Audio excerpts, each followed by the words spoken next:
그대들은 누군가의 한마디 때문에 어제까지 괜찮던 사람이 갑자기 불편해진 적이 있습니까? 분명 큰 다툼도 없었고 얼굴을 붉힌 일도 없는데 어느 날 누군가에게서 건네받은 말 한 줄이 마음에 걸려서 그 사람을 볼 때마다 어딘가 꺼림칙해지는 그런 경험 말입니다. 참 이상한 일입니다. 주먹으로 맞은 상처는 며칠이면 아무는데 말로 생긴 흔적은 몇 해가 지나도 선명하게 남아 있을 때가 있습니다. 피부에 난 상처는 시간이 약이지만 마음에 난 상처는 시간이 지날수록 오히려 깊어지는 경우도 있습니다. 세상에서 관계를 무너뜨리는 것은 대개 큰 사건이 아닙니다. 배신이나 거짓말처럼 명백한 잘못보다 오히려 작고 애매한 말 한마디가 사람 사이에 보이지 않는 금을 긋는 경우가 훨씬 많습니다. 그 말이 사실인지 아닌지도 물론 중요하지만 더 무서운 것은 그 말을 들은 뒤에 생기는 의심입니다. 한번 품은 의심은 눈에 보이지 않는 안개처럼 천천히 퍼져서 상대의 모든 말과 행동을 다르게 보이도록 만들어버립니다. 어제까지는 다정하게 느껴졌던 인사가 오늘은 가식처럼 느껴지고 어제까지는 자연스러웠던 침묵이 오늘은 불편하게 느껴집니다. 정약용이 벼슬길에 있던 젊은 시절에 동료들 사이에서 이런 일이 있었다고 합니다. 두 관리가 오랫동안 서로 믿고 의지하던 사이였는데 어느 날부터인가 갑자기 서먹해지기 시작했습니다. 둘 사이에 큰 다툼이 있었던 것도 아니고 이해관계가 어긋난 것도 아니었습니다. 나중에 알고 보니 누군가가 한쪽에게 이렇게 말했던 것입니다. 그 사람이 자네를 두고 그런 말을 하더군. 그 한마디였습니다. 사실 여부를 확인하기도 전에 의심이 먼저 자리를 잡았고 그 의심은 시간이 흐르면서 점점 확신으로 굳어져 버렸습니다. 오늘 이야기하려는 것은 바로 이런 사람들입니다. 직접 손을 대지 않고도 사람과 사람 사이를 조용히 갈라놓는 이들 말입니다. 그들은 싸우지 않습니다. 소리를 지르거나 화를 내지도 않습니다. 다만 말을 옮기고 의심을 심고 틈을 조금씩 벌려놓습니다. 그리고 그 틈이 점점 벌어지는 동안에 자신은 아무 일도 없다는 듯이 양쪽 모두에게 친절한 얼굴을 유지합니다. 손에 피 한 방울 묻히지 않고 관계를 무너뜨리는 기술입니다. 그대의 주변에는 이런 사람이 없습니까? 혹시 지금 이 순간에도 그대의 마음을 불편하게 만드는 말이 하나 있다면 그 말은 정말 확인된 사실입니까? 아니면 누군가의 입을 통해 건너온 그림자에 불과한 것입니까? 관계가 흔들리기 시작할 때 가장 먼저 해야 할 일은 그 말의 출처를 차분히 되짚어보는 것입니다. 말의 내용보다 그 말이 어디서부터 왔는지를 보면 진심과 의도가 서서히 드러나기 시작합니다. 칼에 베인 상처는 시간이 지나면 아뭅니다. 하지만 말이 남긴 자국은 눈에 보이지 않아서 더 오래갑니다. 오늘부터 8개의 이야기를 통해 그 자국을 남기는 사람들의 얼굴을 살펴보려 합니다. 오늘의 이 이야기 주제가 마음에 드신다면 구독과 좋아요 부탁드립니다. 교활한 사람의 기술은 의외로 단순합니다. 누군가의 이름을 빌려서 말을 흘리고 그 말을 다시 다른 사람의 마음속에 옮겨 심습니다. 직접 비난하지 않고 직접 싸우지도 않습니다. 다만 씨앗처럼 작은 말 하나를 툭 던져놓고 조용히 기다립니다. 그러면 의심이 자라고 웃음이 서서히 굳어가고 어느새 서로가 서로를 경계하는 사이가 되어버립니다. 손을 쓰지 않아도 관계는 이렇게 무너질 수 있습니다. 이런 방식이 효과적인 이유가 있습니다. 사람은 자기 귀로 직접 들은 말보다 누군가를 통해서 전해 들은 말에 더 민감하게 반응하는 심리가 있습니다. 면전에서 듣는 비판은 방어할 수가 있습니다. 반박하거나 해명하거나 오해를 풀 기회가 있습니다. 하지만 뒤에서 들었다는 말은 방어할 틈도 없이 마음 깊이 박혀버립니다. 게다가 전에 들은 말은 확인하기도 어렵습니다. 직접 물어보자니 관계가 더 어색해질 것 같고 그냥 넘기자니 마음에 계속 걸립니다. 그 애매함을 교활한 사람들은 정확하게 노립니다. 정약용이 관직에 있을 때 옆에서 가까이 지켜본 일이 있었습니다. 어떤 관리가 늘 온화한 말투로 사람들 사이를 부지런히 오갔습니다. 이쪽에서는 저쪽 사람의 안부를 물었고 저쪽에서는 이쪽 사람의 근황을 전했습니다. 누가 봐도 다정하고 친절한 중재자처럼 보였습니다. 그런데 이상한 일이 벌어지기 시작했습니다. 그가 오간 자리마다 사람들 사이가 조금씩 멀어지는 것이었습니다. 나중에 알고 보니 그는 양쪽 모두에게 상대방이 자신을 불편해한다는 뉘앙스를 살짝씩 흘리고 있었습니다. 직접적으로 말하지 않고 느낌만 전달하는 방식이었습니다. 이것이 틈을 키우는 방식입니다. 대놓고 이간질하면 금방 들통이 납니다. 그래서 그들은 걱정하는 척, 염려하는 척, 조심스럽게 말하는 척하면서 상대방이 스스로 의심하도록 만듭니다. 내가 직접 판단한 것이 아니라 그냥 들은 말을 전할 뿐이라는 형식을 취하기 때문에 책임도 지지 않습니다. 말의 출처는 늘 모호하게 남겨두고 결론은 듣는 사람의 몫으로 떠넘깁니다. 요즘 그대 주변에 사실 확인보다 감정 확신이 먼저 되어버린 관계가 있지는 않습니까? 누군가에 대해서 뭔가 불편한 느낌이 드는데 정작 그 사람이 직접 그대에게 잘못한 일은 딱히 떠오르지 않는 경우 말입니다. 그렇다면 한번 차분하게 생각해 보십시오. 그 불편함은 어디서 왔습니까? 그대가 직접 경험한 것입니까? 아니면 누군가의 말을 통해 심어진 것입니까? 관계에 금이 가기 시작할 때 그 틈 사이에 누가 서 있는지를 보십시오. 양쪽을 오가며 걱정하는 표정을 짓는 사람이 있다면, 그 자리에 유독 자주 등장하는 사람이 있다면 조용히 거리를 두어야 합니다. 겉으로는 공손하고 말투는 부드럽지만 관계를 이용해서 자신의 자리를 만드는 사람이 있습니다. 이들은 눈에 띄게 나쁜 행동을 하지 않기 때문에 알아채기가 쉽지 않습니다. 그래서 오늘은 그런 사람을 알아채는 기준을 3가지 얼굴로 정리해 보겠습니다. 듣는 동안 그 사람이구나 하고 떠오르는 얼굴이 있을 수도 있습니다. 하지만 더 중요한 질문은 따로 있습니다. 나는 그런 사람에게 어떤 틈을 내주고 있었는가 하는 것입니다. 첫 번째 얼굴은 친절한 전달자입니다. 이 사람은 늘 누군가의 말을 부지런히 옮겨줍니다. 내가 직접 들은 건 아닌데 그런 말이 있더라. 확인해 본 건 아니지만 그랬다더라. 이런 식으로 말의 책임은 지지 않으면서 정보만 슬쩍 흘립니다. 문제는 이 정보가 대부분 관계에 의심을 심는 방향으로 흐른다는 것입니다. 좋은 소식은 잘 전하지 않습니다. 미묘하게 불안한 소식만 유독 열심히 전달합니다. 그리고 전달한 뒤에는 한 발 물러서서 지켜봅니다. 두 번째 얼굴은 걱정하는 조언자입니다. 이 사람은 상대방을 걱정한다는 명목으로 말합니다. 너를 위해서 하는 말인데 그 사람 좀 조심해. 괜히 걱정돼서 그러는데 요즘 분위기가 좀 이상해. 걱정이라는 포장 안에 판단을 넣어서 전달합니다. 듣는 사람은 고마운 마음이 먼저 들기 때문에 그 안에 담긴 의심을 별다른 여과 없이 그대로 받아들이게 됩니다. 가장 부드러운 말이 가장 깊이 들어갑니다. 세 번째 얼굴은 중립적인 중재자입니다. 양쪽 이야기를 다 들어주는 것처럼 행동하면서 사실은 어느 쪽에도 명확한 입장을 밝히지 않습니다. 갈등이 생기면 양쪽 모두에게 내 마음을 이해한다고 말하면서 정작 문제를 해결하려는 실질적인 노력은 하지 않습니다.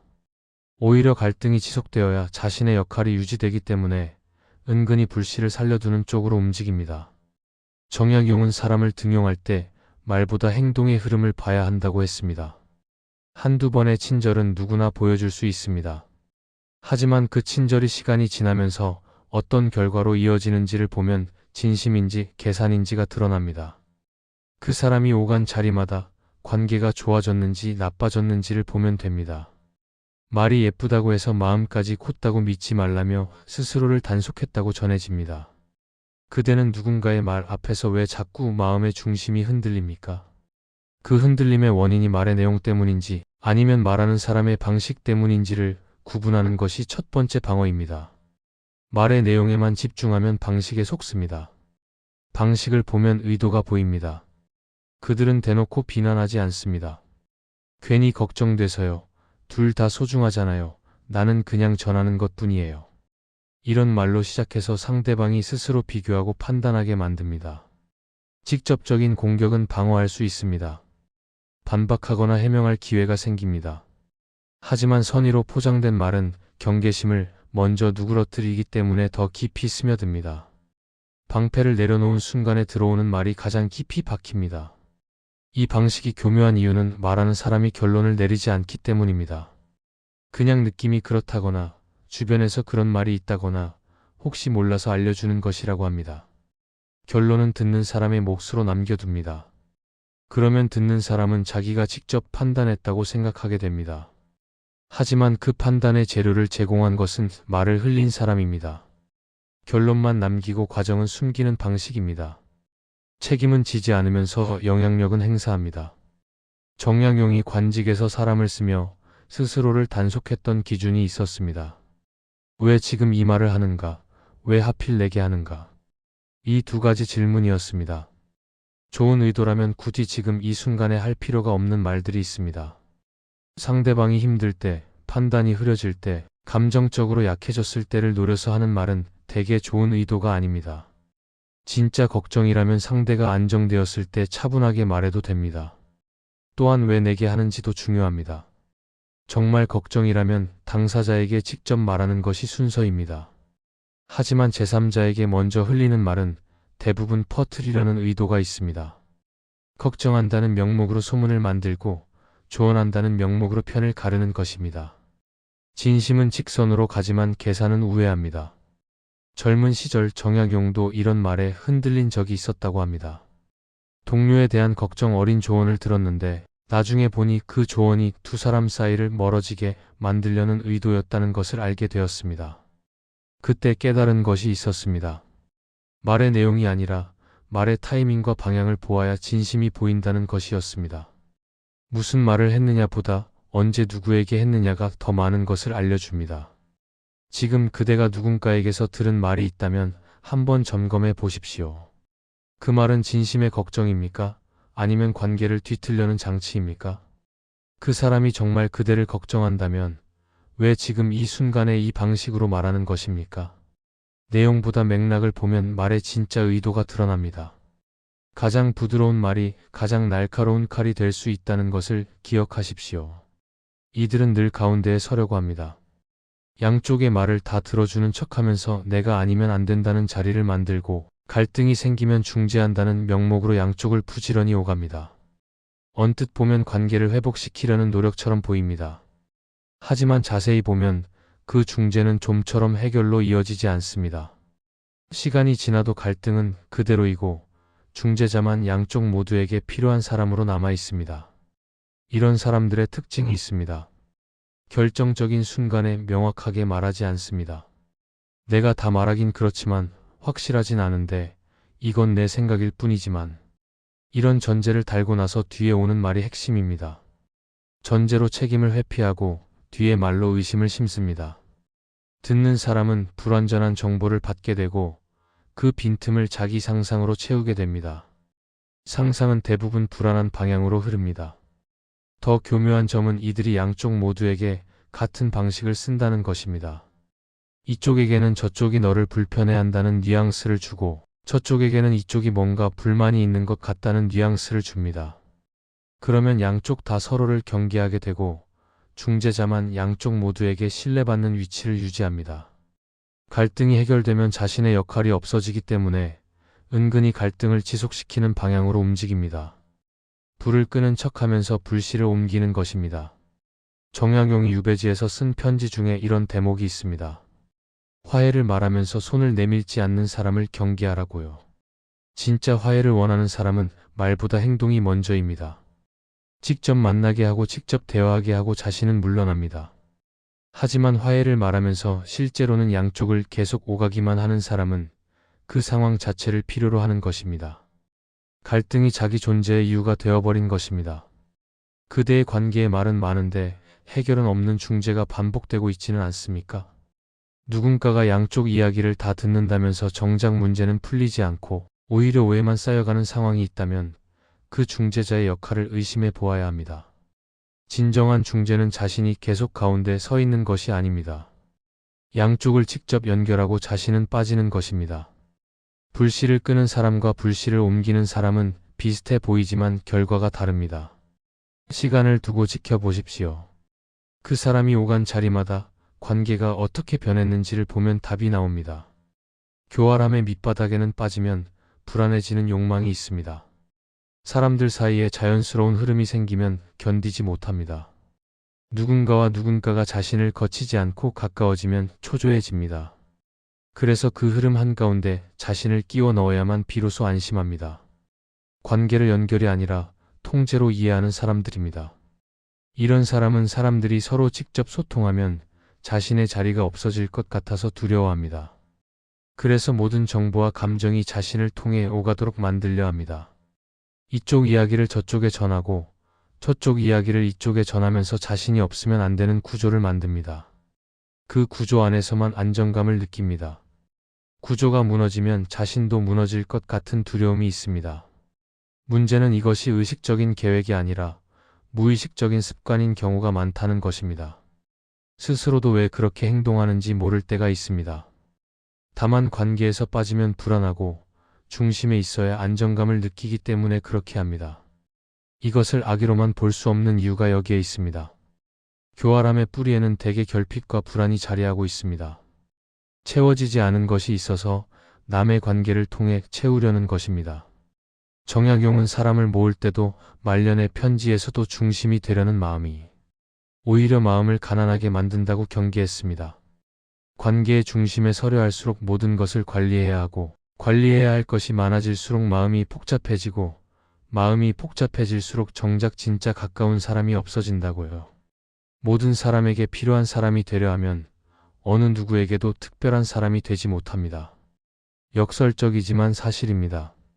모든 관계의 중심이 되려는 사람은 정작 깊은 관계를 갖기 어렵습니다.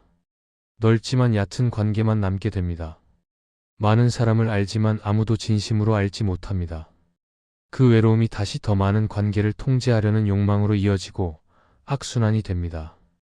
그대의 주변에 누군가가 관계의 물길을 자꾸 바꾸려 할 때 그 신호를 알아차리십시오. 둘이 직접 만나면 될 일을 굳이 자신을 통하게 만들려 하거나 새로운 관계가 생기면 은근히 끼어들려 하거나 자신이 빠진 자리에서 무슨 이야기가 오갔는지 유난히 궁금해하는 사람이 있다면 조용히 거리를 두어야 합니다. 물길을 바꾸는 사람이 아니라 물길을 따라 흐르는 사람 곁에 있어야 마음이 편안합니다. 여기서 중요한 반전이 있습니다. 그들은 대개 강해서가 아니라 불안해서 조종합니다. 마음이 단단한 사람은 굳이 남의 관계를 흔들 필요가 없습니다. 자기 자리가 있고 자기 관계가 있기 때문입니다. 하지만 마음이 불안한 사람은 남의 관계를 통제해야 안심합니다. 그것이 유일하게 자신의 존재를 확인하는 방법이기 때문입니다. 조종은 강함의 표현이 아니라 불안의 표현입니다. 이런 사람들의 끝은 대부분 비슷합니다. 속임으로 얻은 인연은 속임으로 흩어집니다. 조종으로 유지한 관계는 조종이 드러나는 순간 무너집니다. 그리고 결국 남는 것은 아무도 믿을 수 없다는 고립감뿐입니다. 자기가 남을 믿지 않았으니 남도 자기를 믿지 않게 되고 자기가 남을 조종했으니 남도 자기를 조종하려 한다고 의심하게 됩니다. 세상을 향해 던진 것이 자기에게 돌아오는 것입니다. 정약용이 가장 거친 시간을 통과하며 붙들었던 것은 사람을 흔드는 말이 아니었습니다. 스스로를 세우는 공부와 기록이었습니다. 18년의 유배 기간 동안 그는 관계를 조종하려 하지 않았습니다. 대신 자신이 할 수 있는 일에 집중했습니다. 글을 쓰고 제자를 가르치고 마을 사람들과 소박하게 어울리며 있는 그대로의 자신으로 관계를 맺었습니다. 꾸미지 않았고 조종하지 않았습니다. 그래서 유배가 끝난 후에도 그를 기억하고 그리워하는 사람들이 남았습니다. 조종으로 얻은 관계가 아니라 진심으로 쌓은 관계였기 때문입니다. 그 차이는 시간이 지나면 반드시 드러납니다. 조종으로 만든 관계는 조종이 멈추면 사라지지만 진심으로 만든 관계는 시간이 지날수록 단단해집니다. 그대는 누군가의 교활함 앞에서 분노만 남기고 있습니까? 아니면 그 구조를 보고 거리를 만들고 있습니까? 분노는 자연스러운 감정입니다. 하지만 분노에만 머물면 그 사람에게 계속 끌려다니게 됩니다. 중요한 것은 그 사람이 왜 그렇게 행동하는지를 이해하고 그 구조에서 빠져나오는 것입니다. 교활한 사람을 고치려 하지 마십시오. 그것은 그 사람의 몫입니다. 다만 그 사람이 만든 무대에서 내려오십시오. 관객이 없으면 공연도 없습니다. 반응하지 않으면 조종도 불가능합니다. 결핍이 만든 교활함은 안타깝지만 그 안타까움이 그대의 관계까지 무너뜨려서는 안 됩니다. 해답은 의외로 단순합니다. 말을 들었을 때 내 마음이 요동치는지 먼저 살피고 말보다 행동을 관찰하며 끝내 내 관계의 기준을 조용히 세우는 것입니다. 교활한 사람을 알아채는 것보다 더 중요한 것은 그런 말에 흔들리지 않는 내 마음을 만드는 일입니다. 상대를 바꾸는 것은 불가능에 가깝지만 나를 단단하게 하는 것은 오늘부터 시작할 수 있습니다. 첫째, 전해 들은 말은 일단 보류하십시오. 누군가를 통해 들은 이야기는 확인될 때까지 판단을 미루어야 합니다. 그 말이 사실이든 아니든 내가 직접 경험한 것이 아니라면 감정을 먼저 움직이지 마십시오. 의심이 생기면 당사자에게 직접 물어보는 것이 가장 좋습니다. 물어보기 어렵다면 그 말을 한 사람의 의도를 먼저 생각해 보십시오. 왜 지금, 왜 나에게, 왜 이런 방식으로? 둘째, 말보다 행동의 흐름을 보십시오. 한두 번의 친절은 누구나 보여줄 수 있습니다. 하지만 그 사람이 오간 자리마다 관계가 어떻게 변했는지를 보면 진심과 계산이 드러납니다. 화해를 말하면서 손을 내밀지 않는 사람, 걱정한다면서 정작 도움은 주지 않는 사람, 중재한다면서 갈등은 해결되지 않는 사람. 말과 행동 사이의 거리를 보면 그 사람의 실체가 보입니다. 셋째, 내 관계의 기준을 세우십시오. 누구를 가까이 두고 누구와 거리를 둘지는 남이 정해주는 것이 아닙니다. 그 사람이 뭐라고 하든, 주변에서 뭐라고 하든 내가 직접 경험한 것을 기준으로 판단해야 합니다. 흔들릴 때마다 돌아갈 중심이 있어야 합니다. 그 중심은 남의 말이 아니라 나의 경험입니다. 정약용이 말년에 자주 했던 말이 있습니다. 관계는 결국 거울이라고요. 내가 진심으로 대하면 진심이 돌아오고 내가 의심으로 대하면 의심이 돌아옵니다. 교활한 사람이 뿌린 의심의 씨앗을 키우는 것도 내 마음이고 그 씨앗이 자라지 못하게 하는 것도 내 마음입니다. 그대가 지켜야 할 것은 그 사람의 얼굴을 알아채는 것이 아닙니다. 그 말을 들은 뒤에도 무너지지 않는 그대의 마음입니다. 칼자국은 아물어도 말자국은 오래 남는다고 했습니다. 하지만 그 말자국이 남느냐 마느냐는 결국 그대가 결정하는 것입니다. 오늘 하나만 기억하십시오. 누군가를 통해 들은 말에 바로 반응하지 말고 하루만 기다려보는 것입니다.